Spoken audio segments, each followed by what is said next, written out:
A salaryman walks into a convenience store, grabs something from the refrigerated shelf, and scarfs it down while waiting for his train. That thing is onigiri, a rice ball, and it's been a Japanese culinary staple for over 1,000 years. He's eating the most popular variety, filled with tuna and mayonnaise and wrapped in crispy seaweed. But crispy seaweed onigiri wasn't a thing until 1978, and tuna mayonnaise wasn't a filling until 1983. Even though onigiri is over 1,000 years old, the two most distinguishing characteristics of its most popular version were invented less than 50 years ago. That tension between the tradition and the modern is exactly what makes onigiri so interesting. Japan's oldest record of a rice ball dates to 2,000 years ago during the Yayoi period. Carbonized remains were found at an archaeological site in Ishikawa Prefecture. Scientists believe that it was wrapped and steamed in a style called chimaki, rather than hand-shaped like onigiri, and that it was used for religious purposes, not food. The first written records of onigiri as food are from the 700s during the Nara period, and in the centuries after, they were served at banquets and, because of their portability, eaten as rations by samurai. Notably, they were not wrapped in seaweed and either had no fillings or were filled with umeboshi, pickled plums, to help preservation and provide electrolytes. It was only the upper classes who had access to the white rice used to make onigiri. Peasants had to make do with other grains like barley, millet, and maybe a little bit of unmilled rice. Now we get to the Edo period, which lasted from the early 1600s to the mid-1800s. This is the quintessential era of traditional Japan: ukiyo-e, or woodblock prints, kabuki theater, the wandering samurai, famously portrayed in many classic movies. It is during this period that onigiri rose in popularity and secured its place in the traditional Japan pantheon. As agriculture improved and rice was commodified, onigiri became accessible to many commoners, as you can see in this ukiyo-e from the 1830s that shows porters and laborers enjoying a meal.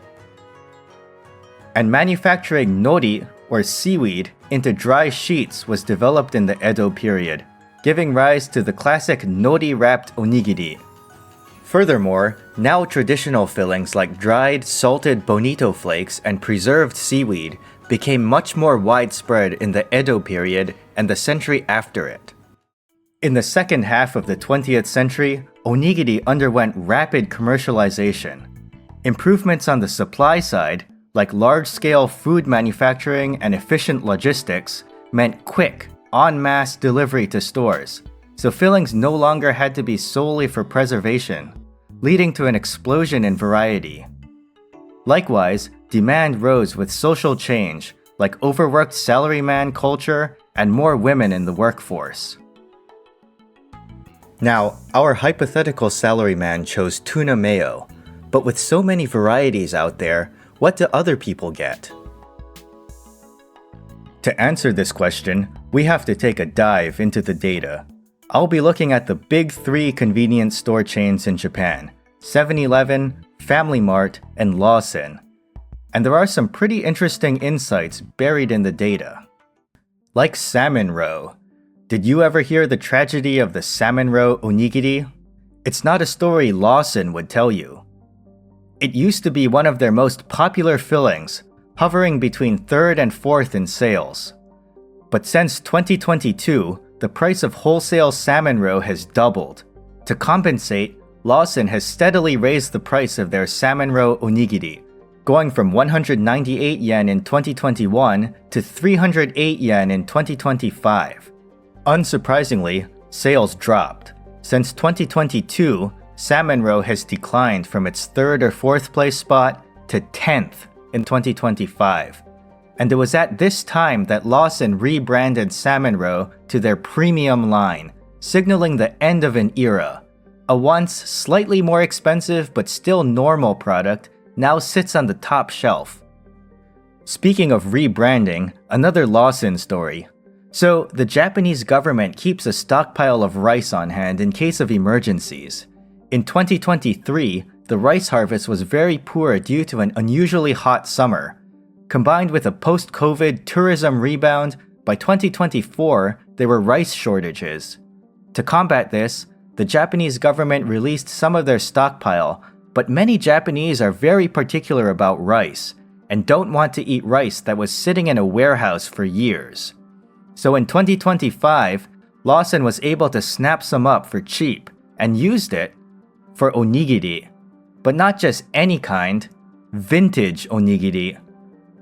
That's right, they rebranded old rice as high quality and historic, and priced it lower as well. So did it sell? Initial trials in Tokyo and Osaka sold out immediately, and soon after, Lawson released it to the nationwide market.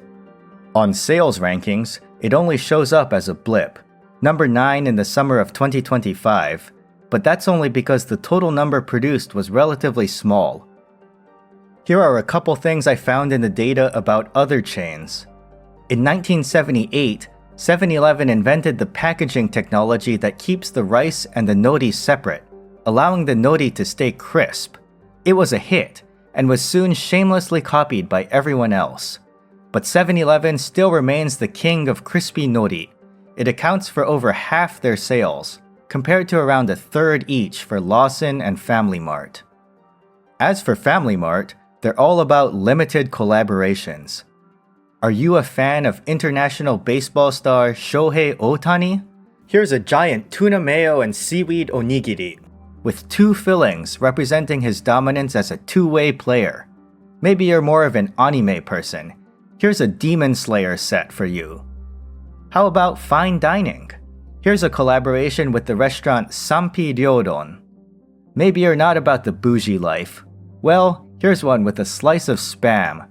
These products show up in the sales data for a season or two, and then quietly disappear. Except for Spam. People loved it so much, it's now a regular flavor. Finally, let's take a look at how sales stack up by filling type. Of course, tuna mayo is number 1.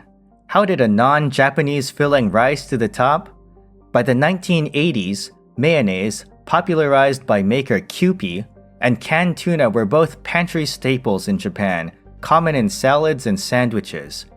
In 1983, 7-Eleven decided to put them inside an onigiri. People loved its creamy, tangy mildness, especially when compared to the intense shock of umeboshi, and tuna mayo became an instant success. The next highest seller, neck and neck with tuna mayo, is salmon. Cured salmon may have seen some historical use in onigiri, but only in the past 40 years did flaked or grilled salmon blow up in popularity. Why? In the 1980s, the Norwegian seafood industry launched a campaign to export Atlantic salmon, which is safe to eat raw, to Japan. It was hugely successful. Raw salmon sushi became commonplace, and salmon went from a North Japan regional specialty to an everyday staple. And with it, so did salmon onigiri. Next, the classic umeboshi, which sits at a very distant third with less than half the sales of salmon. At number 4, kombu, a type of seaweed and a traditional filling, followed by cod roe, a modernish filling. Then at number 6, the OG, plain salt. Sometimes you just gotta keep it simple, you know? The next 3 are sekihan, sticky rice with azuki beans, wakame, another type of seaweed, and gomoku, a mix of finely chopped chicken and vegetables. Now these 3 are quite interesting because sekihan, wakame, and gomoku themselves also have 1,000-year-plus roots in Japanese history, but nobody thought to merge them with onigiri till about half a century ago. Rounding out the top 10 is egg, which is a mostly 7-Eleven thing and a modern invention. So, it's a blend. 4 are modern, 3 are traditional, and 3 are modern but built on something ancient. 10 onigiri, each filled with a piece of Japanese history. And really, that's a microcosm of the way Japan itself mixes in history.